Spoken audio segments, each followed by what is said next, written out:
What do you have prepared on your open tabs? Oh, Jesus. No, nothing? Well, our brand new experiment lasted a good 23 minutes, everyone.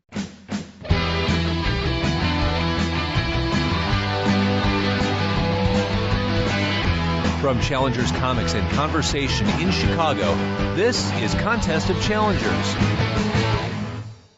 And now, here are Patrick and Dal. Knowing we're going to be talking to each other for a while, we're still just instant messaging. Yeah, I was typing something in Gmail. I was working on the email for the on-order stuff that's going to go up probably Monday or Tuesday. Yeah, So that's why I was on GChat. I was typing a draft. I see. I see that. Well, as we are now talking to each other, this is, I hope everybody realizes this is a very historical episode. How's that? It's our 6th anniversary episode of Contest of Challengers. Oh my goodness. 6 years ago, this very day, we released episode number 1, and it was a conversation between you and I. I wonder how long the turnaround was from like the second we started recording to when it was a finished episode. I feel like it was probably like under an hour. Yeah, we were using what is the program we have at the store? Was it Audacity or was it something else? It's Audacity. Yeah, Okay. yeah. We've obviously moved and changed things over the years. Uh-huh. The irony of the podcasting in general is yesterday was Colt Cabana's Art of Wrestling's 5th anniversary. We've been doing this for 6 years. He's been doing this for 5 years. He has 41 more episodes than we do. And he only ever missed 1 week because his server crashed. Sure. And I feel like we definitely took some breaks in there. Yeah, we did. But had we done an episode every single week, we would have like 91 more episodes than we do. Well, sure, yeah. So we're going to end this one now and Okay. then start again. And we're going to just fill in the gaps with really short episodes. Wow. I would be interested in making a list of like every week we didn't do one, and then like trying to dig out and see like what was the news, and then just try and pretend it was brand new to us, you know? All right. Oh my God, what's this about? Marvel's doing a thing called Marvel Now? We deliberately took the longest stretch we took off, I think, was 3 months Mm-hmm. in between seasons Sure. after we were doing the let's interview customers, and then we retooled in season 2, as we called it, and came back with the business side of things. Sure. But what also makes this episode different and unique and special, and I'm assuming people will already have been able to tell from the audio, Yeah, if you can't hear it. is that we have finally worked out a way where we can do this apart. Where instead of having to look at each other, Although I am look, actually. I we mean, look at photos yeah. of us in business attire. Uh-huh. I guarantee you I am not in business attire. Yikes. And yeah, so it's a little separate. The benefit, I think, is the sheer number of tabs I have open for things we can talk about, and we can bounce back and forth without having to worry about this not recording, Sure. as opposed to when we do it on my phone can't be used for anything else. Yeah, for me, the big thing was I know that some people, in fact, someone had expressed this on the comments field of last week's episode, that they appreciated kind of the I'm trying to think of the best way to put it, the atmosphere that was created when it's two people in a room kind of talking to each other face to face, and how that was maybe different than a lot of podcasts that person would listen to where you're not able to do that. The people who were participating in the podcast could live in different states or different countries. We have the advantage of being two people who work together, so we're able to kind of coordinate and make sure that we're in the same space at the same Is that time. what we're calling it now? An advantage? Sure, why not? In this case, yes, it's Oh, an okay. advantage. In other cases, maybe not so much. Honestly, I keep talking about Colt Cabana because his podcast is one that I listen to and is very professional. But one of his rules is he does it with everybody has their own microphone, and he only ever does it in person. Everyone he talks to, they meet up somewhere in the world. His podcasts have been recorded all over the world, whereas ours has just been recorded all over the country. Sure. And he does it live with them, and we are, for the first time, taking a step back from that. Yeah, I mean, it's not a million miles away. It's literally just in separate rooms. But the audio quality was never 100% what I would have wanted, and we tried a bunch of different things, and I think it was representative of what the experience was like, but it was still kind of two people talking around an iPhone, and I would listen to other podcasts and I would think, God, the clarity on that is really good, and it's just a simple thing of like, yeah, each person has a microphone and they're recording, separately, and so you can kind of control the audio better. But this is really a trial. I don't know if the audio is going to sound great, B, and more importantly, I don't know if the flow of it is still going to work. Like some of the conversation is just literally two people talking about whatever, and the audio happens to be picking it up. This is, are we going to have the same rhythm? Are we going to have the same energy level to be able to talk about all the things that we would normally talk about in person? Well, there's definitely not audio, haha. There's definitely visual cues that we have for and from each other while we were recording in the same place. Sure. But I'm sure there'll be a lot of, just let me finish. Let me finish. Stuff like that coming along. It's funny that you call this a trial because as we are talking, I have two separate programs that are running that are both recording the audio because each of them has pluses and minuses. Uh-huh. One of them just popped up a window saying, you are in trial mode. You can record up to 5 minutes for each recording. To activate, get a license code here. So I think that one is going to crap out at the 5 minute. Actually, it probably did because we're 6-something minutes in. Yeah. Let me see if I can't just get rid of that out of the way. But the other one. Maybe we should just do like a series of 5-minute podcasts. No, I'd prefer not to.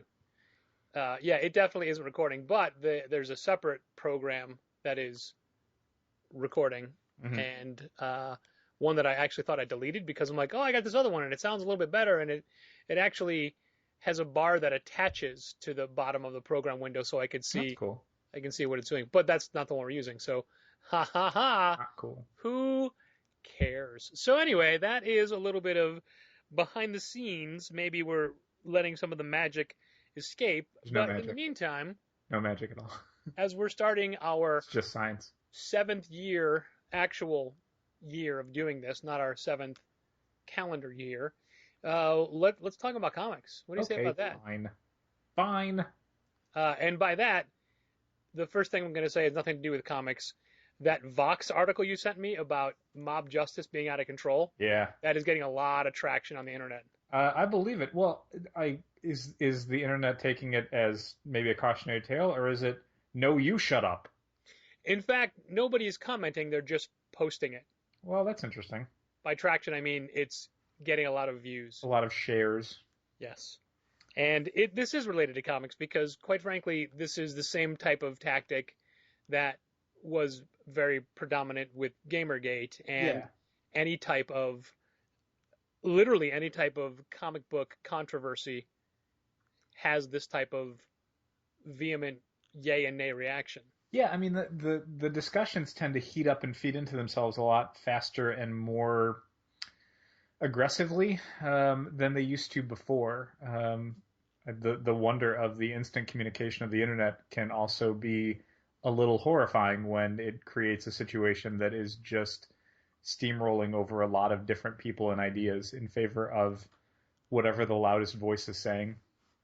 It's worrying, and it's a thing that I mean I've bemoaned a lot in the past. It's the thing that keeps me off of a lot of social media. Is just the idea of eventually that the horrible flaming eye of the internet Sauron turns and looks at you, and that's a problem, man. That's a real problem. The internet abyss stares back at you. Kind of. So, all right, the first actual comic book topic I would like to dive into this week, and now Dal doesn't have the ability to look at my sheet of notes because there isn't one. They're just open tabs on my computer. Are you ready? Are you ready, listening audience? Are you ready, W. Dal Bush? Why not? Sure. Arrow's Stephen Amell gives firm, definitive final answer regarding Oliver Queen's goatee. Yeah, and which actually necessitated a poll, and I want to say comic book resources of like should he or should he not have the goatee? Like, honest to God, and I've watched a lot of episodes of Arrow, not all of them, but a lot of them. But in over 3 years, I don't think I've ever once thought he should really have that Errol Flynn goatee. Never once did I think that. I didn't think that was missing from the character. I didn't think it needed to be addressed. It's very much like a retro idea. It doesn't need to be on a 2015 TV show. No, apparently at one point he was quoted that if they make it to 6 seasons, he will show up at the start of the 7th with it, only to immediately shave it off. I'd like to see it be shaved off by a villain, you know? You know how in comics when there's sword fighting and someone pulls their head back? In fact, in this week's Thor's #2, there was definitely a scene where Thor Odinson swings Jornbrand against Ultimate Thor, who ducks and it cleanly cleaves off a few inches of hair. Sure. It'd be like that. It'd be like a Merlin arrow comes shooting by. And no, I would like it to be like in the off season, he had a nemesis, and that nemesis was just like, I'm gonna take that goatee, Arrow. And like, yeah, he's armed with a bunch of electric razors. He shaves it off in a fit of rage, and at that point he just like gives himself up to the Star City Police Department, like, they'll call me a hero, that kind of thing. Would he have a name? I'm sure there's somebody from DC's back catalog they could use. I can't think of who right now. Okay. But it would be a pre-existing hero. Or yeah, it's always a pre-existing hero. Yeah. Like, remember when they used, like, I think 1 or 2 different Manhunters? They just used the real names because it's like, that we own that name, so we might as well use it. Nice. I feel like that's the level of quality of topics I have for this week. Jesus. Slow week. Yeah. Well, you know, we're getting there. I'm sorry, do you have any thoughts on Oliver Queen's goatee? In fact, I don't. Okay. I'm more interested to see if Oliver Queen is going to make an appearance at SummerSlam, which is rapidly approaching. You don't think it's a certainty? No, I don't think it's a certainty because he hasn't. It seems that Stardust is now embroiled in a feud with Neville. Okay. It's a very comic booky feud, but I feel like with Arrow already filming again in Canada and SummerSlam being in a couple weekends, I feel like there's not enough time. Well, you don't think he could just show up on the Sunday of SummerSlam? Like, SummerSlam would have like a Stardust Neville match, and Green Arrow would show up. No, man, you want to build that. You want to know that it's coming. WrestleMania next year. Yes. Oh, all right. Yeah, you do want to build it. Okay. There we go. Be happy for that. Yeah, I mean, it's SummerSlam's on a Sunday, and I don't think they necessarily film on a Sunday, so he could definitely, like... No, they film in Canada. Who even knows if they have Sundays? Well, they do have airplanes in Canada, and where is SummerSlam taking place at? New York. So it's not like he couldn't hop a plane, show up, you know, he's in the costume, Stardust is about to beat Neville, lights go out, voice modulator Arrow voice is on the PA. Stardust, you have failed this city. Yeah, exactly. And then the lights come up and like Stephen Amell's in the ring, in the costume, behind Stardust. Who's in the ring? I'm sorry? Who is in the ring? Stephen Amell. I'm sorry, who? The Arrow secret identity. I mean, he's really the Green Arrow, but he goes by Stephen Amell to throw off. Well, no, I think you're giving people the wrong idea that Stephen Amell will be wrestling Stardust. It'll be the Arrow. It'll be the Green Arrow wrestling Stardust. So yeah, that's. I mean, as someone who doesn't watch wrestling anymore and really has no idea how they book it, that would be my thought, is that you would have an appearance of the Green Arrow, but the match would be farther off in the future. Gotcha. Well, all right, that could work. You'll have to let me know if I'm right, or not let me know. I think the internet will let you know. In fact, that's fine. I think you'll find out no matter what. I heard more about it today. There were 2 different tweets. One was Stephen Amell tweeting about how angry he was that Stardust used his line. Oh, I don't know if I know what you're referring to. He I guess Stardust. I don't know if it was in a match that aired or taped or what, but Stardust had told somebody that just recently, like within the last few days, that they failed the city. And so Stephen Amell in his Arrow costume was like, all right, it's on now. Like, he was so fake. Well, all right. There's still, I think, 4 weeks. 3 or 4 weeks of SummerSlam. Maybe they could do this. Yeah, it's the 23rd. It's the same night as Fear the Walking Dead, which could be complicated for some people. Oh, wow. And then there was another thing where I guess Stardust logo includes an A with like a star in it. Yeah. And William Shatner was claiming that, and again, I think this is fake outrage, that Stardust is stealing his gimmick because it looks a little bit like the Starfleet insignia. I'm sorry, does William Shatner own the Starfleet insignia? No, but he was, I guess, like doing it on behalf of the brand / now people are paying attention to him. Sure. Well, don't forget, It's William a Twitter Shatner feed, you know? has Twitter. quite a long and storied connection with the World Wrestling Entertainment. Okay. I believe he was on like the 1 year anniversary of Raw, and he beat up the Roadie, became Road Dogg. Sure. Yeah, I want to say that was a thing, but he's been on Raw several times in his career. Tough guy that he is. Yeah. Hey, we got more mileage out of it than I thought we would. Yay! Go tease. The other, wow, like half these tabs don't even pertain to this. There is an article on Paste magazine, Paste email magazine, about what our failure to cover Attack on Titan says about the comics industry. Yeah, I read that. That was pretty interesting. Yeah.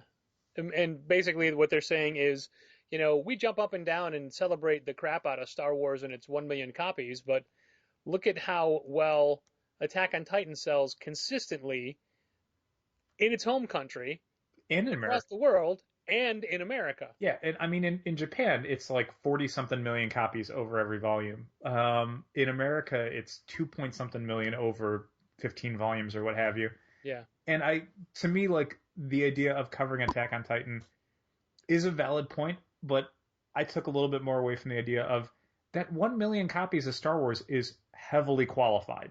Oh, yes. Like, when you point out that fully 30% of that sales figure is to Loot Crate, like, that's not, you didn't sell 1 million copies. Like, one account bought 300,000 of them. That's not how successful the book is. That's your sales department giving a really sweet deal to one retailer. Like, that's, and then the rest of it were so many different variant covers that were going to 5,000 copies here and 10,000 copies there. So actual, like, sell in 2 comic shops, John Cassaday cover of Star Wars, it was high, but it probably was like 250,000. I mean, it's a big number, but it's not, you know, a unbelievable number. It's just a very high number of comics. And yeah, Attack on Titan, the reach of it, the sales of it, dwarfs everything that Marvel's doing with Star Wars. That was almost an Attack on Titan pun there. Yeah, maybe. But yeah, the author was right that it speaks to a larger problem within the comics news community of, by default, paying attention to what companies like Marvel and DC and Dark Horse and Image have to say at the expense of a lot of other things in comics that don't fit into those molds. Like, we've talked about it before, like Raina's books. I mean, those are huge deals, and yet you're not going to see a lot of coverage of that in Comic Book Resources. You're not going to see, I mean, I don't go to Newsarama, but I assume that Newsarama probably is not covering them that heavily either. Isn't it weird how Newsarama has not, I was going to say quickly fallen out of favor, but not quickly. It's just a thing that we both stopped using quite a while ago. Yeah. And every once in a while, if somebody posts something, I like a headline, and I click it, and it takes me to Bleeding Cool, I just go, oh, man. Yeah, I always feel like I've been tricked. Like I would not be more mad if I had been Rickrolled, you know? Like, seeing that was like, God, you should have told me it was Bleeding Cool. But when it takes me to Newsarama, I'm just like, oh, this site is clunk. What? Oh, Newsarama. Oh, okay, never mind. Click. Yeah, the 2 big strikes for me with Newsarama a few years back was that they lost some of their editorial staff, and those were the voices that I really appreciated their outlook. And they kind of lost that in favor of a more generic, you know, we are reporting on the news, but the news is just press releases and stuff. You're not really reporting on anything. Yeah. And then the other thing was they did a redesign that I really didn't like, and I found the interface clunky, and it was putting forward a lot more like video stuff, and I don't want to watch videos on a comics news website. So foregrounding all that made me just dislike the experience. Agreed. Yeah, and when it turns out Completely that agreed. like all of that news is being reported on at 3 other sites that I could name, I could just go to those 3 other sites. I don't need Newsarama. Nope. Nope. In the context of this Attack on Titan article, Mm-hmm. actually, I'm not positive that it was this article because I wound up the very next tab I have open on it, which I assume was a link that came from here, was this actually happened back in March, but I don't remember reading about it then. But it was a Twitter rant from Eric Larson about how he hates Ms. Marvel's costume, Okay. along with well, here's the thread that started it was Oh man, we talked about this a while ago, didn't we? I think we talked about something completely different about Eric Larson. No, we were talking about. I thought we talked about this? that because we basically just kind of shrugged it off as like Eric Larson, whatever. Huh. All Or right. maybe, honestly, that could be nearly an Eric Larson thing because that would be my default for a lot of the Sure. grumpy old man. I don't like the way the comics industry deals with whatever thing I used to do or like. It's Well, like, specifically, I don't know that we talked about this because his post was, "I'm tired of the big two placating a vocal minority at the expense of the rest of the paying audience by making more practical women outfits." yeah, I think we did because we mentioned like Chris Anka's designs and some other stuff. I thought, Okay. and it was I disagree with him on a reader aesthetic level. Eric Larson, what's wrong with Ms. Marvel's costume? Eric says, "Seriously? You have to ask?" And I also disagree It's with him. Like, hideous. It's unflattering. It's not distinctive. It's unnecessarily cumbersome, awkward, and ugly. You know, as opposed to Dart's costume. yeah, that's the thing. Like, and on a retailer level, I don't think he's right as far as a vocal minority. I think there's plenty of people who vote with their dollar and they don't really go on message boards or on Twitter and talk about these things that matter to them. But when they see something they don't like, they don't buy it. And when they see something they do like, they do buy it. And I think you can look at some of the success of Ms. Marvel and Batgirl as people appreciating how those characters are portrayed in a way that would not be what Eric Larson would draw a superhero in. Thus concludes the amount of tabs that I have open on my computer. Thanks for listening, everybody. Wait, no, we still have Kent to go. No, that's fine. What do you have prepared on your open tabs? Oh, Jesus. Nothing?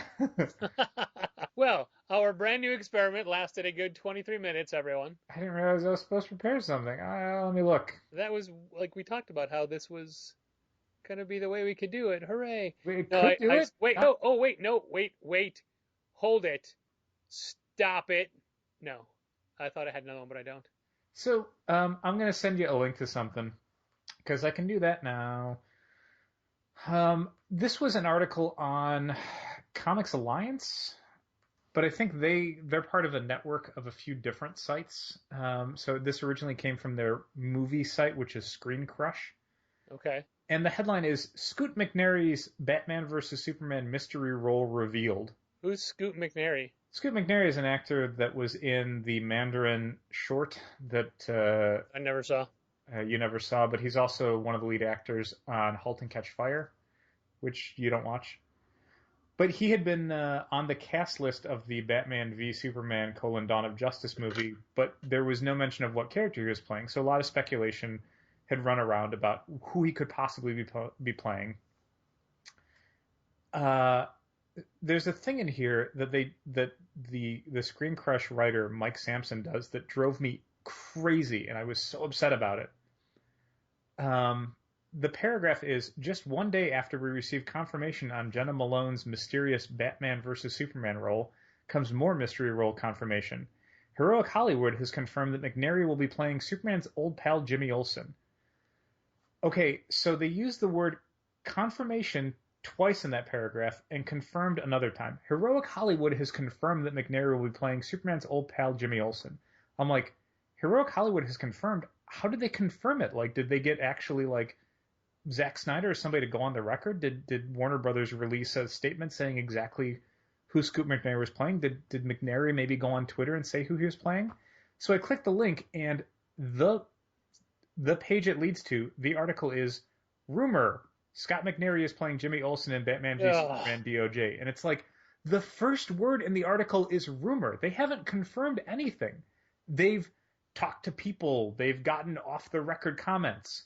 They've figured out something based on where a character is sitting in a scene. And it's like, how did this stupid game of internet telephone immediately move within one step from rumor to confirmed? It's not confirmed at all on any level. Could they be right? Sure. They've got a decent track record. But even they put rumor right in the headline. That sort of internet nonsense is, oh my God, it makes me so angry. Because it's like, why would you use the word confirmed? And I'm sorry, did they actually confirm Jenna Maloney's Batman and Superman role? No, probably not. Like, the link leads to a different Screen Crush article where it's probably another, like, Heroic Hollywood had this tidbit. And from a purely grammatical standpoint, they use the word mysterious and mystery, both those words, in the same sentence. Yeah, words have meanings. You know, confirmed means confirmed. It doesn't mean rumored, it means confirmed. It's like saying, this literally killed me reading this. It didn't, it figuratively killed me. It may literally kill me at some point in the future. Ladies and gentlemen, I can absolutely 100% confirm that the death of Dal Bush is in fact a rumor. Oh my God! Like, I can confirm his rumored death. This is such a weird. It's such a weird nitpicky thing, but man, if they hadn't used some version of confirm 3 times in one paragraph when literally nothing in it is confirmed, why would you do that? Like, oh my God, I hated it so much. I don't know why they would write it that way. It's such, not just lazy writing, but flat out bad writing.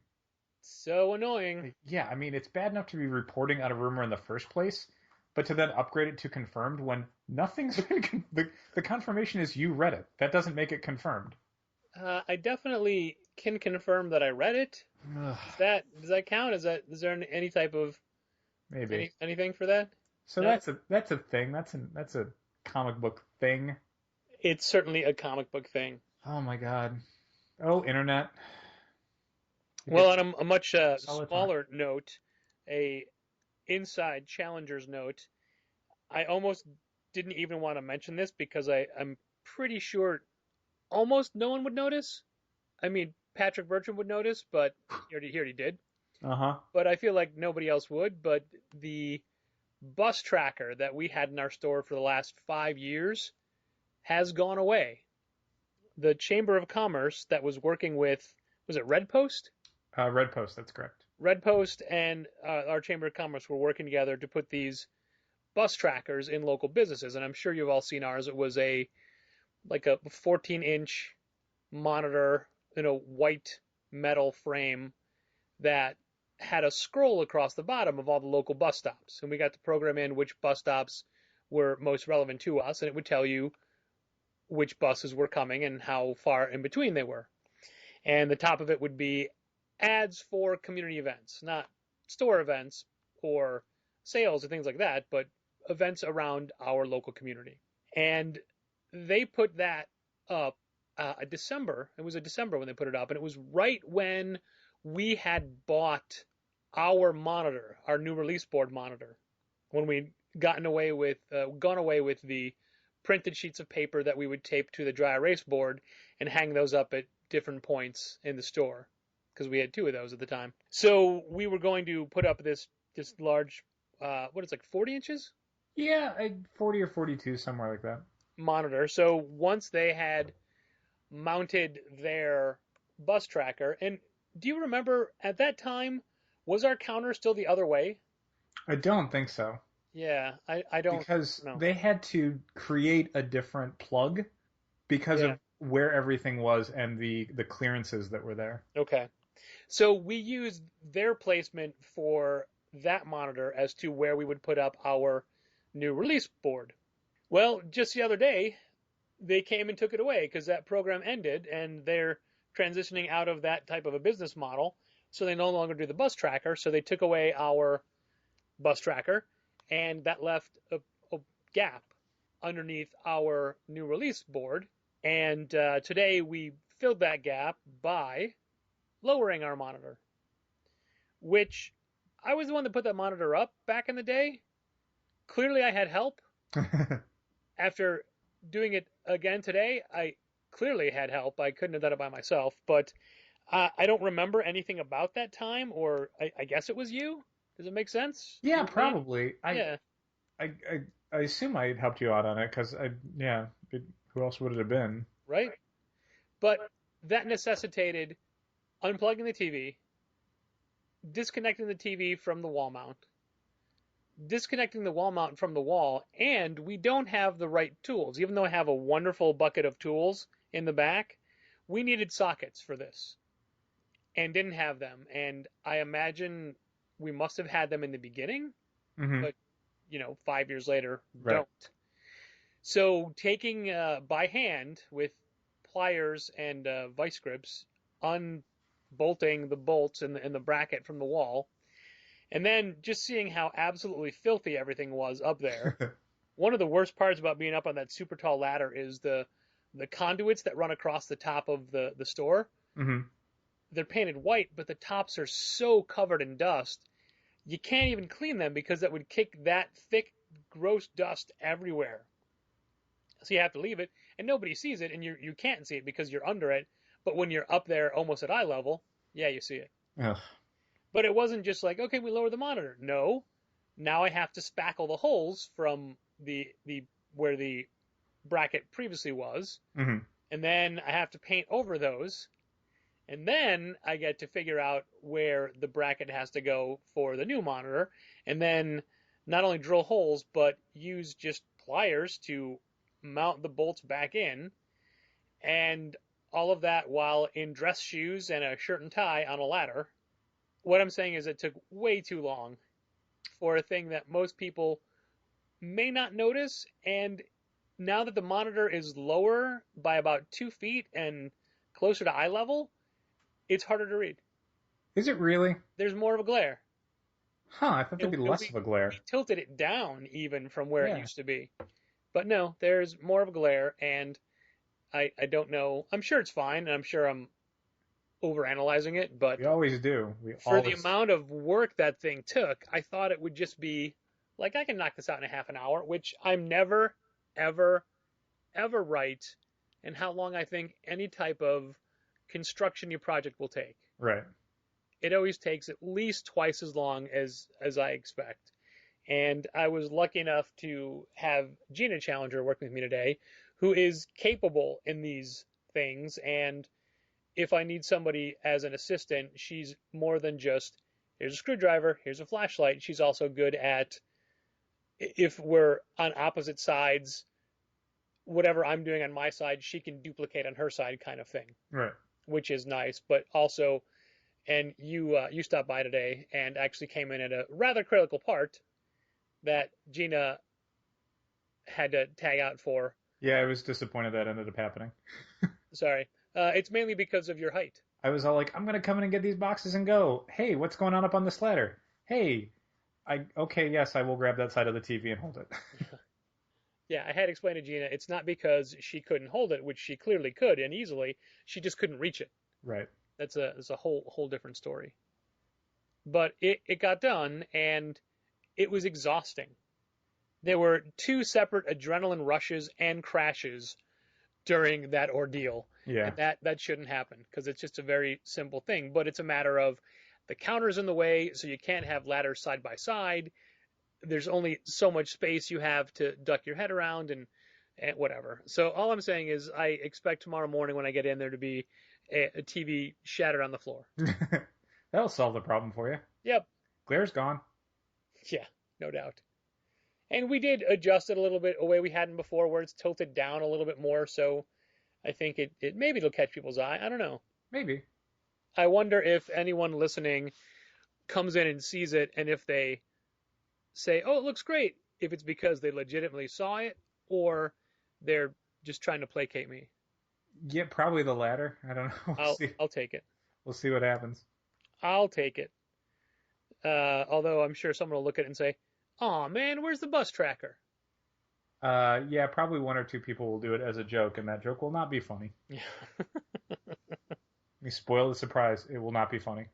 This next topic I bring up, it is not so much. It's gonna. I don't know how to. I guess I'll have to qualify it as I do it. Okay. My siblings and I are undertaking a walk, an Alzheimer's walk, and we are raising money in the name of a family member. And I don't like actively seeking donations. And when I was a kid, we would do these walkathons or readathons, and people would pledge you per book or per mile or whatever. And that's not what this is. This is just flat donations. And legitimately, I don't mind letting people know it's a thing that's happening, but I'm not doing it in a so you can donate kind of way. And thus far, I posted one time on Facebook about it, and not the Challengers page, my personal page. I posted one time about it, and donations have started flooding in. But the best part about it is that it's like 80% of people that I know through the comics industry. That's cool.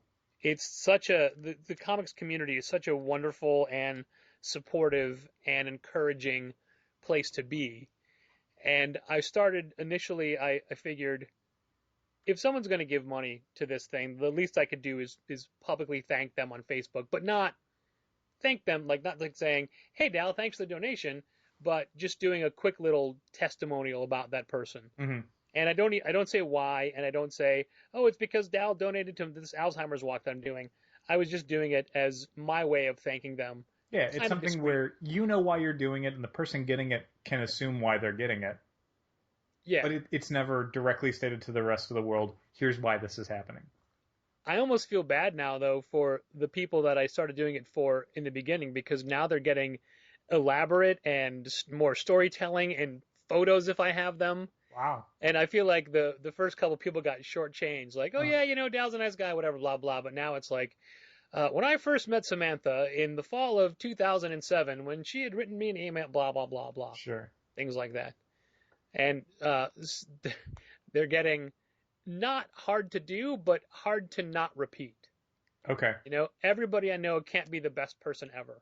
Sure. So they have to be heartfelt, legitimate, but not over the top. And I fully admit I phoned some of them in. I'm sorry, people. Exactly 5 of them were phoned in. Sometimes it's very easy, sometimes it's not. Oftentimes, and I think we brought this up before, when we're trying to write anything in the store, whether it be an email to a creator, whether it be a press release, whether it be an article for the website, whether it be a Facebook post, we never have the luxury of doing it start to finish. There's always stop and starts to help people, to ring people up, to answer the phone, to find books for people. And ultimately, that breaks your train of thought every time. Sure. So the things that I write in the store are so disjointed and so unconnected because that's how my thought process is, because I have to keep stopping and keep getting back to it. Yeah. There was a creator who emailed me today about availability to do a signing the first week of September. And even though my email to him was just a quick couple of sentences, it was over an hour before I could actually complete it and send it.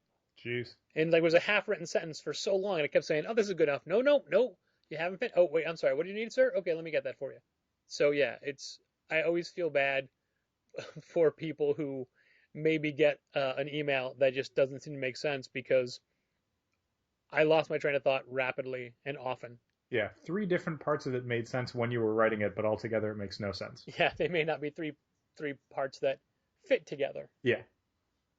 So I just want to thank everyone in the comic book industry for being cool and making this a thing. And I don't know that I would do the same in their shoes. I mean, we as a store get asked for donations on a daily basis, and we physically cannot donate to everybody.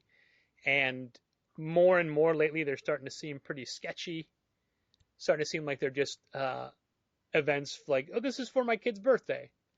Right. Things like that don't really have a cause behind them so much as I want free stuff. Uh-huh. Versus, everybody, and I can't imagine half the things we donate actually wind up raising money for places, because we don't donate money because we don't have money to donate, but we donate product for auctions. Right. And I can't imagine a lot of the things we donate are things that people actively want to bid on at a silent auction. I don't know. I mean, when I put together stuff, I try to make sure it's something where it's, not necessarily something where if you're a hardcore comics fan, you're going to love it. But if you like the mass appeal, maybe is that what you're going for? Yeah, so I'll try and pick stuff where it's like a Superman graphic novel, a Batman graphic novel, a Spider-Man book, where it might not be the best Spider-Man book of all time or the most expensive Spider-Man book of all time, but it's a solid Spider-Man graphic novel. You can read it, your kids can read it, whatever. I just look at the tops of the books to see what has the most dust. And I put no, that's not true. That shouldn't happen. There's a new feather duster in the store, Patrick. Yes, there is. There's a new feather duster in the store. Hooray for dusting again. I better come in Sunday and see that store spotless. I don't think so. Donovan Challenger did not work this week. Well, someone else will. Not tomorrow, they won't. Tomorrow. No one's working tomorrow? Shit. I have a wedding tomorrow. Sorry. Someone better be working. I'm working from home. I'm working from the Catalyst Ranch downtown. Okay. That's where I'm working from. That'll totally count as a thing. We did this segment last week where, while Kent Challenger was in picking up his new books for the week on Wednesday, I sat down with him and talked through what he was getting. And there was a time when we were doing reviews on the website where, for a while, Kent was our most prolific reviewer. Mm-hmm. Jimmy P.S. Challenger totally took that title from him. But I like the way Kent talks about the books that he enjoys and the books that he's reading. Not every book that comes out and not every book that he buys, but definitely. Well, it was easier last week because he had his stack right in front of us, right in front of him. However, we didn't do that this week, but we didn't do that. I still asked he and Jimmy to do it, and in fact, they did together. They did a segment, and here it is. Welcome back to Word Balloon, the comic book conversation show. Today we're talking with Kent Freeman. Kent, why don't you tell the listening audience about some comic books that you like? Sounds great, Jimmy. That was Jimmy P.S. Challenger Hayes, Commander-in-Chief Supreme of this fine establishment, Challenger's Comics and Conversation. But I'm sure you know that if you're listening to this podcast. How's it going, everybody? I've been tasked this week to essentially go through my pull list. So let's talk about some books. How about that? Let's see now. Gotta admit, right off the bat, I audibly gasped at the last page of this latest issue of God Hates Astronauts. I'm not going to give too much away, but the mystery, the overarching mystery of what happened to temporary fill-in narrator Charles Soule shall be addressed. Something not to miss, in my very humble opinion. Let's see now. Going on from there. Southern Bastards, incredibly fun book, as ever. Jason's Aaron and Latour are just killing it. If you're a fan of crime stories or anything really in the vein of Jason Aaron's previous work, Scalped, definitely a book to investigate in some regard. Or, I guess, if you're a fan of all of the controversy regarding the Confederate flag, also a nice topical front page to deal with. All right, let's see now. Moving on. Down the racks we go. Not that big of a week for DC and Marvel. Let me see. Yeah, I essentially picked up no DC books this week, which is... I'm not going to very heavily editorialize, but an indication as to the current quality of book being published by our beloved DC Comics. Moving down onto Marvel. Also not that big of a week, I think, because Secret Wars ended up being pushed a little further down the year, which is okay. A little bit disappointing for me, since this has been probably the best Marvel event in memory, or at least of what I've read, which I would like to think is a good amount. This week, I picked up the latest issue of Daredevil, which is just fantastic as always. I wrote a review when Matt Murdock moved out to San Francisco. I want to say probably a year and a half back. And quite honestly, it's only gotten better from there. Mark Waid and Chris Samnee really sure do know how to just put out some awesome comics. MODOK Assassin is a title that I think is really criminally underrated from all of the Secret Wars hullabaloo that us faithful comic retailers have been putting ourselves through, essentially. If you're a fan of absurdly goofy and deadly quasi-serious villains, pick it up. It's worthwhile.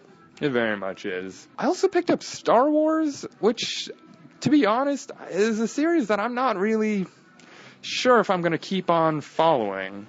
I'm very much a fan of Jason Aaron, as I previously mentioned, but Star Wars as a franchise has kind of failed to do it for me ever since I was probably like a late teenager, I would think. There's a really good blog called Star Wars Ring Theory, which puts the entire franchise in perspective, and it makes you appreciate the prequels a hell of a lot more. But once you kind of see the franchise or the movie series at the very least from like that high level and how in some ways self-contained it is, it's a little repetitive to go back to filler stories, essentially, of what we already have seen ad nauseum, basically. Yeah, I don't know. Thor's 2, also a book I just recently picked up, again by Jason Aaron, who's really dominating my pull list for this week.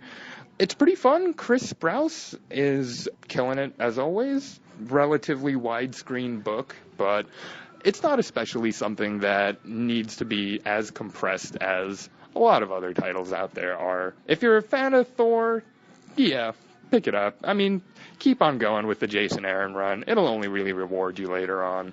To be honest, those are pretty much the major books of the week that I picked up. I could keep talking, but I probably won't. Yeah, I probably won't. That sounds good. Well, all right, faithful readers and listeners. Yeah, this has been Kent Challenger, signing off, basically. Till next time. Have a good one, guys. So there you have it. There was Kent talking about his books for the week. Thanks, Ken. And that's 2 weeks in a row. I feel like this is a thing we'll keep doing as long as Kent wants to keep doing it. Okay. I know that we often pick a book that's coming out or pick a book that we like, but I like the depth of coverage Kent has in such a short span, a couple of good sentences. I think he's got some good insights, and until people start saying, hey, we hate that, we don't want to hear that, we'll keep doing it. That would be feedback, and I do not anticipate it. That being said, I'm sure Kent's unavailable to do it for the next couple of months or something from that point. Sure. But I don't know. I think it's I like the way he talks about his books. Sure. And it's also less that we have to do every week. Okay. Where, quite frankly, you can't do much less than we did this week. Yeah, really. We don't have a whole lot going on. We were so excited for this new format that we didn't really think that we would need content. Yeah, I mean, I always assume that you've got something up your sleeve. I did, but they were terrible this year. Or Okay. This week. Okay. Marvel Less did than announce a new title this week. I'm sorry, one more time? Marvel did announce yet another new ongoing comic book series. Oh, yeah. Ugh. And I don't know why. I feel like this is the kind of thing they would do if there was a movie coming out for this character. Maybe they expect that character to be in something else at some other point. Some of the Marvel all new, all different stuff is motivated by other media, movies, TV shows, what have you. Somebody in this week's Axel Alonso piece on Comic Book Resources had brought up Jessica Jones as a character that does not currently have a book, but she has a show coming out. And he was coy about the details, but he definitely seemed to imply that there would be a Jessica Jones comic coming out fairly soon, or an announcement coming fairly soon. Huh. But at the same time, they also do what I think Warren Ellis would derisively term copyright maintenance, where it would just be a character that they haven't had a solo series in a while or haven't had the spotlight in a while, gets a few issues of something to keep them in the spotlight, to keep them in the public consciousness, to keep the copyright up and maintained, so no one else is going to release, say, a Black Knight comic. Sure. Well, Um, can you trademark the phrase Black Knight? I mean, that's a long known mythological character.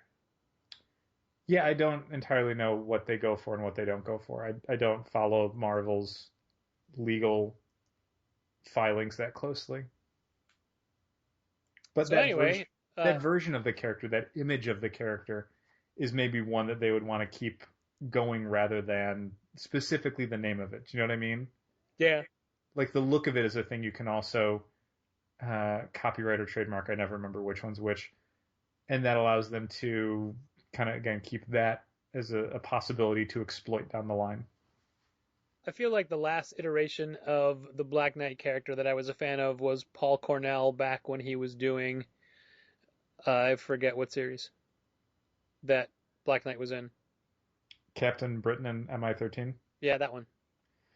Yeah, I thought the more recent version of the Black Knight character, whatever, I can't remember what her name is, but she's in Captain Britain and the Mighty Defenders right now. And Dane Whitman just isn't that interesting to me as a character, and they've tried to refresh him a few times. I think most recently showed up in Nick Spencer's Avengers World stuff. Okay.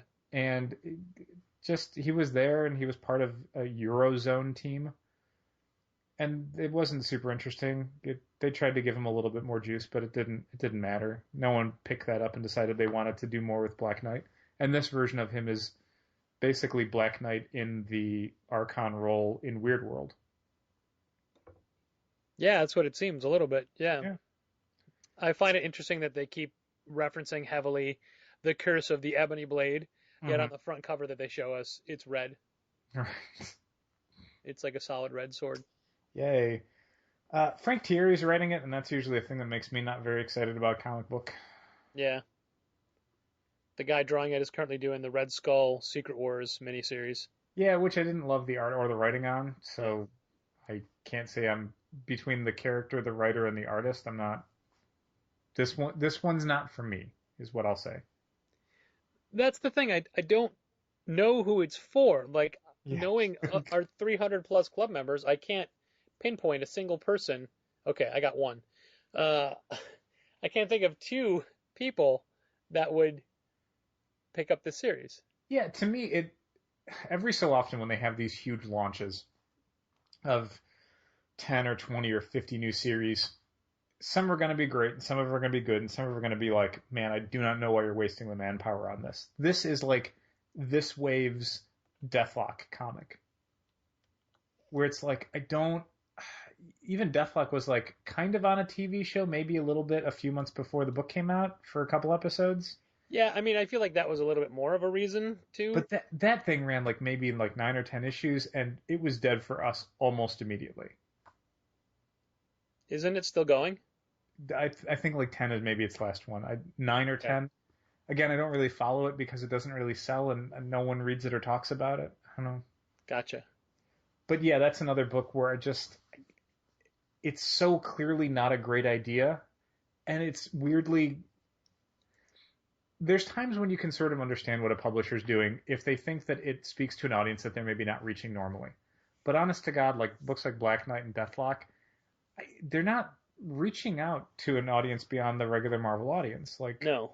even if the genres seem like they might, because it's like, oh, this is, a spy thriller techno thing, and this is giant monsters and fantasy elements, it's still like within the Marvel template. So it doesn't really reach out to people who would maybe not read comics or not read Marvel comics, but they've got to read this one because it's a really great fantasy comic. No, man, it's still Black Knight. It's still Deathlock, I don't think it works, and yeah, I'll read it. I'll read the first issue when it comes out. I will give it its fair shake, but yeah, when I saw that announcement, it's just, I don't know, they can't all be million-selling books. True. And if they are, we just won't report them. Yeah, sure. Report on them. I mean, here's the thing. Currently, the top reorders for Diamond, the list of the top reorders for the month, Uh-huh. Oni Press has 4 titles in the top 25. Wow, which ones? Rick and Morty? I didn't get that far in the article, man. Come on. Oh, Just trying to find things. I assumed you Oh, had God damn it. information to talk about. God, man. I read the article. I read the headline. I got to do more than that? Well, here's why I can't dig deeper. It's a bleeding cool article, apparently. Ugh. So it's ranked. I mean, but I can find this on Diamond's site. Star Wars number 8 is the top reordered book, which isn't even out yet. Right. And then Invader Zim number 2. Mad Max Fury Road Max number 1 second printing. Archie number 2. Justice League 43. Invader Zim number 1 second print. Uh-huh. Wow, believe it or not, Book of Death number 2. Somehow the Marvel Masterworks Amazing Spider-Man hardcover volume 17. Okay, sure. Then cover B and C of Book of Death. Then, okay, I'm just going to scroll down and find what else. Minions is on this list. Last Days of American Crime hardcover. What is this list? Man. Rick and Morty number 5. Okay. Okay, so it was I forgot Invader Zim was an Oni book. Invader Zim 3 times. And then Rick and Morty. Okay. This is a bad list as far as not breaking it up by category. Yeah. That's what I get for getting my news off of Facebook as we are recording. Hey everybody, welcome to Contest of Challengers, where we just click links all the time and talk about Lay's Southern Biscuits and Gravy potato chips. Have you found those yet? Because No. I haven't. No, but JVO has. Man, I was at Subway and they had like the other 2 flavors. And when I looked on the bag, I'm like, Southern Biscuits and Gravy? Yes, please. Nope, didn't have them. All right, great. I'll try the Reuben one. Yeah, okay. I'm just saying. Southern Biscuits and Gravy are so delicious that I want to see how that's replicated on a potato chip. I assume badly, but I don't know. I like the chicken and waffles one they did a few years ago. Yeah. But those were kind of tasty. Not Weirdly anything I would like sit down and syrupy. eat a whole bag of, but I liked having a few chips. Sure. Yeah, I don't know that any of these are any of the flavors that they've made that have been made into full-time chips that I would buy over what I normally buy. Yeah, man, I don't want to say we've like reached the state of chip art, but what other flavors could possibly work? They've tried them all, you know? I think we've got a pretty solid bench of flavors on your mass market potato chips. I don't think there's a flavor out there that someone's like toying with in their garage that's going to revolutionize chip flavors. You know? Orange. We got regular, we got barbecue, we got salt and vin, we've got sour cream and onion. Those seem like enough. I'm sure there's like 6 more that you can find in your grocery store, but I think those 4 are pretty good. They run the spectrum of flavors. Coconut. Yeah, I don't think coconut's gonna work. Orange coconut. It's like all those different weird ass like candy bars that come out. Like who M&M does it occasionally where they just have insane flavors. And Chips Ahoy does it almost exclusively. Like Yeah. I keep forgetting that you can buy regular Chips Ahoy. Oreo does it so often. Yeah, but have you ever had one of those cookies and thought, this is better than the default flavor? Nope. This is better than regular Chips Ahoy or regular Oreos. They're not. They never will be. Why are you trying? And no matter how many weirdo Japanese Kit Kat flavors there are, it's still just the main Kit Kat. Yeah. The classic. The Kit Kat classic. There's a reason it's lasted as long as it has. Yeah, that's true. It doesn't need, hints of wasabi. It doesn't. It just needs chocolate. Chocolate and wafers. You're done. So, Dal, when we started this podcast, not 6 years ago, but, tonight, you had said you were working on the email. Yeah. Any highlights from that? Sure. For those who don't know, because you don't use the Comixology pull list service with us, every month we put together a full list of all the new series, first issues, miniseries, one-shots that are coming out for the month from the monthly previews catalog. We put that up on our website, but we also sent out an email to all of our Comixology pull list users, basically like a reminder that, hey, the catalog's up and you can go order from it. Here's the date that it ceases to be something you can order from, like the deadline. We'll do things in our in-store pull list where we'll match old titles to new titles to let people know, hey, you're already signed up for certain books, here's which ones. And then we also have a short list of these are books that we're most excited about. And that's always with the caveat of we haven't read these. So we're going off of the same limited information that you have as a customer, which is here's the cover image, here's the creator list, here's a brief synopsis, here's maybe a few preview pages or an interview that's been given by the creators. That's it. What are we excited about, not excited about? But there are things that interest us as well, and things that we're going to give a second look to. Yeah, or things that as we're ordering sight unseen, we will order higher on them because we expect them to be something that we'll enjoy and hopefully you'll enjoy. So this month, here are the ones that give people a little tease. I'm not going to read what I wrote because I didn't finish one of them, but here are the titles. So maybe, Patrick, you can give me your thoughts. And a lot of this is honestly stuff that we've talked about over the last few episodes because this is a lot of stuff that was announced at various conventions and expos over the last 6 weeks. The first one was Batman and Robin Eternal. Yes, that was the first one. Twilight Children. I don't remember what that is. That's the Vertigo miniseries from Gilbert Hernandez and Darwin Cook. Oh, yeah. I don't know that I'm going to remember a lot of the new Vertigo series. Sure. Art Ops was the Mike Allred one. Okay. I Hate Fairyland. I Hate Fairyland, I think, is going to be a big book for us. Sure. At least in the very beginning. It's Scotty Young, who, after years of doing the Oz books, basically is doing this book to counterbalance that.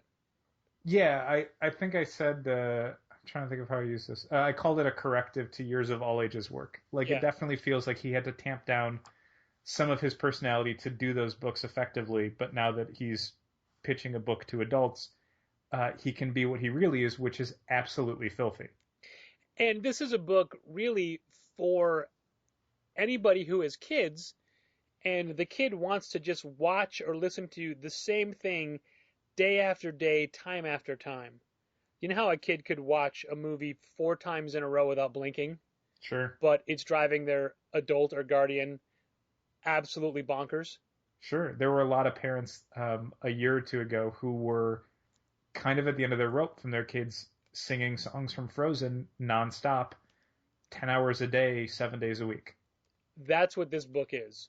Or that's what this book is in reaction to. And Sure. I feel like if people know that, they'll be more interested in it, especially if they're parents. Mm-hmm. But I don't know how we get that across other than talking about it like we just did. Yeah, the preview pages look great. I like how mean-spirited and filthy it is. That's pretty cool. Yeah, it looks like a really fun book, a fun read. The other stuff was Black Magic, the new Nicola Scott Greg Rucka book. Yeah, that should be interesting. I was looking at some preview pages that I think Entertainment Weekly had that were more than the pages that were shown in the image preview. Yeah. They look so good. Like, her art is phenomenal. I hope this is a Greg Rucka book that keeps me.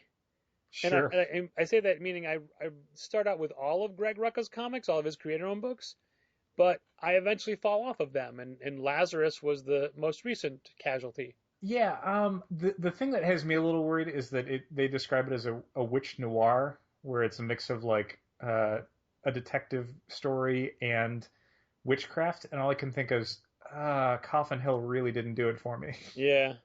And because that's exactly Coffin Hill, like a little bit more mystery to the background, but I mean those same things. I sent you a link to the Black Magic pages. Okay. Basically, like once we've seen the stuff where she's in the woods. Yeah.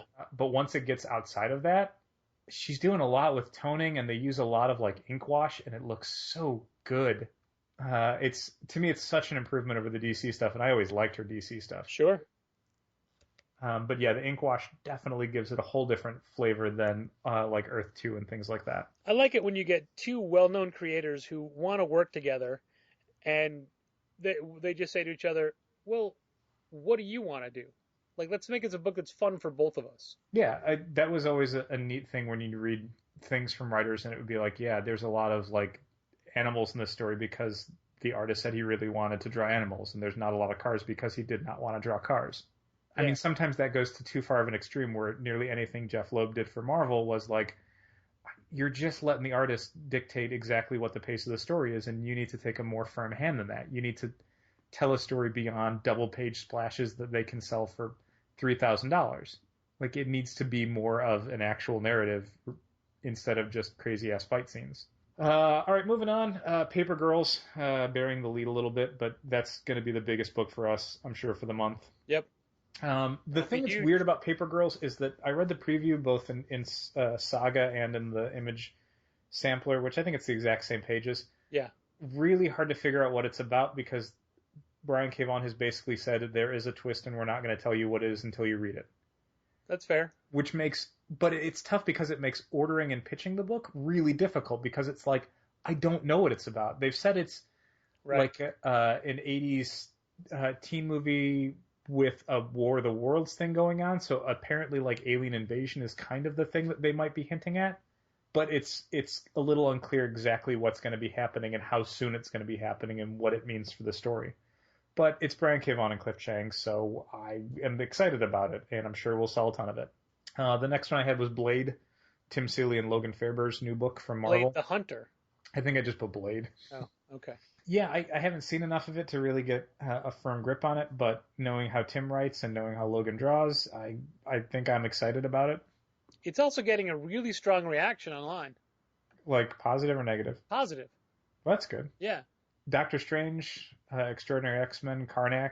I think those are three books that could be really solid performers for us and ones that I think people would be interested in. Doctor Strange because the creative team is so good. Extraordinary X-Men because it's like the new core X-Men book. Yes. People might not be aware of that when it comes out. And Karnak because Moon Knight, the first 6 issues were so phenomenal, and this definitely feels like an attempt by Marvel to make that happen again with the same writer but a different artist. I looked at the artist's work because I was not familiar with his name. He's got a European style that I think I called a cross between like Mobius and Sean Murphy. Okay. So I think he'll be a really good fit for a Warren Ellis book. He's definitely got chops. And then the final thing I had was Cognetic, which is the new book by the team that did Memetic for Boom a year ago. And I really like Memetic. And this is a different, it's similarly themed, but a different concept? Yeah, it's not a sequel. It's not a follow-up. It is the next book by those creators. So it's another horror comic, but it is not a follow-up to Memetic. The thematic, I don't know. I don't even know if thematic is the right word because it doesn't seem like they're going for the exact same thing, but they want to evoke some of the same like horror vibe. So we'll see when that comes out, but that's one that I like Memetic enough that I would be excited about another book by those creators. Yeah. And no, I'm sorry, go ahead. You first. Well, I was going to ask you, we were talking yesterday about a new Dark Horse book that you had read a preview of that I had not. Oh, yeah, the Paybacks. Yeah, the Paybacks. Yeah, I liked it. The Paybacks is about... Repo men for superheroes, basically. If you've taken out a loan from the mysterious Mr. Pierce, I believe his name is, to fund your war on crime, and you stop making your payments, the Paybacks will show up to repossess your materials and conscript you into service as a new member of the Paybacks. And if you, like all repo men, if you try and stop them, things are going to get a little physical. The Paybacks that we meet in the first issue, there's like a Rob Liefeld kind of guy. There's a huge hulking dude. And they're going after a guy that's kind of a Batman riff. So yeah, it's definitely, if you're a fan of superheroes and can take it as a joke, the Paybacks has a lot of funny stuff to offer. It's done with tongue in cheek and with a certain amount of loving ribbing. But it is definitely like a poke at some of the standard superhero conventions. I thought it was funny. I thought the art was good. I thought there were enough unique elements that were not just that guy's Batman, that guy's Superman, the boys style jokes, that I thought it was unique enough that I could definitely read a lot more of these characters in their world. Nice. Yeah. And that's coming out in, I want to say, a month. I think it's in a month. It's an August release book, so maybe, I guess, no, September. It's a September book. We will be sure to point that out to people when it's on the shelves. Yeah, I assume at this point I'll probably up the numbers on it, so we'll definitely have a few weeks of hopefully being able to put it in hands and get people to try it out. I think it's a mini-series. I don't think it's an ongoing, so it should be able to tell a nice little complete story and hopefully leave room for more if people like it. But I dug it. Everything that we just talked about as far as books for October, that email will probably be going out on Monday. So if you're hearing this on Monday, be aware that the Comixology pull list catalog for October will likely be going live later that day. You'll get an email in your inbox with links that you can follow to specific titles, to the list of all the new number ones, or just the entire catalog if you want to read that. That'll be going out later in the day on August 3rd.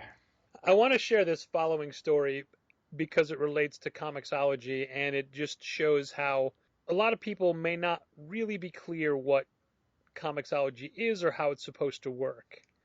And I had a gentleman call today, a club member for a while, who had just signed up to Comixology, and he had some questions about the service.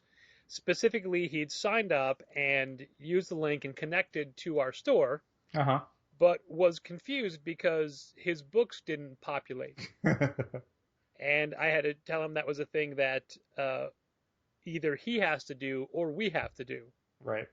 And honestly, I think it's easier, or I'm sorry, more accurate for us if we do it. And by we, I mean, of course, you. Yeah. Because it's not really intuitive. And if you know which books you get, you have to do a lot of digging, try to find it. But I think the other thing is that most people don't know 100% of the books they get. You can tell from a lot of the, I thought I was down for this, or I didn't realize I was still getting this, or am I down for, did I get fill in the blank? Like, if someone does it at home, putting in their orders for an initial list, I will still have to go in and fill in the blanks because there will be things they will overlook. So I had said, you should just, if you want to leave it, we'll take care of it for you. And he said, oh, how long will that take? And I said, till the next day Dal works. Yeah, I mean, maybe Saturday night, maybe. Not right away. It's not a huge list. I know the subscriber. Yeah. So yeah, I mean, sometimes people are lucky enough where there was someone who signed up like Tuesday around noon. Okay. And that's exactly when I don't have a lot to do. So I immediately printed out their list, put everything in. So within an hour, that guy could have gone online and seen his entire polls list. Sure. Accurately reflected on Comixology. But yeah, I mean, if you do it, when did I get this one? Let me take a look. I want to say around 11:30 this morning, probably.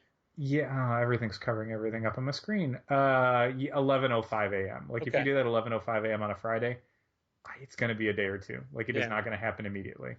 I think the longest wait people will have is if they do it at 7 p.m. on a Wednesday. Yeah, probably. Or honestly, if you do it just even in the middle of the day on a Wednesday, if you do it at noon or 1 o'clock on a Wednesday, I don't think it's going to happen right away. I would always try and get it done in probably about 72 hours. I don't want it to be more than that, but it'll definitely be done before the next week's books. It will be done no matter what day you do it on, the next Monday it will be done by.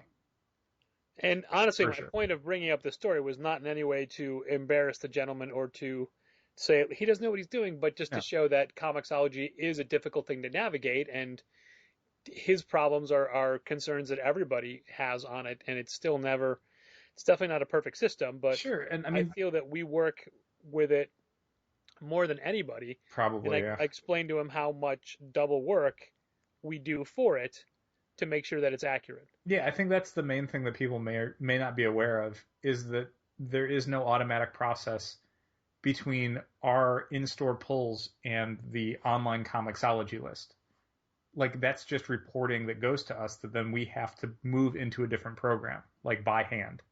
That is not a thing that we can click and drag. That's not an automated process that as soon as you make a change on Comixology, it's reflected on your in-store pulls list. No, that just sends us a message saying, so-and-so has dropped this title, and then we have to go to a separate program and then physically drop that title from the list.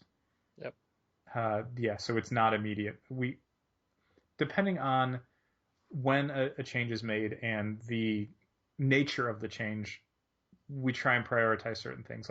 On a Wednesday, I'm constantly checking the list to see if someone has added something, because one, that person may come in that day expecting that book, and two, we may run out of it based on how many copies we have in stock. So I definitely try and be aware of anything that's coming in throughout the day on a Wednesday, an add or a drop. I want to make sure that that's done as quickly as possible. So I definitely refresh that site dozens and dozens of times on a Wednesday, like every few minutes, basically, as long as I'm not doing anything else. But yeah, other days of the week, it may happen immediately. It may happen a little later. Certain things, like if someone's adding or dropping a title and it's a book that won't come out for another week or two, it'll get done, but it might take a couple days. Sure. Because there's no rush not a on it, 'cause priority, that book yeah. isn't coming out yet. Yeah. But it all gets done. And it used to get done by both of us, but then it's a task that I willingly and happily let you do regularly. That's an interesting end to our technological experiment of the week, as the episode got cut off and we didn't notice it until I started the editing phase. We'd actually gone up to the end and done the usual sign-off, but I just noticed right now, hey, there was a few more sentences that were here.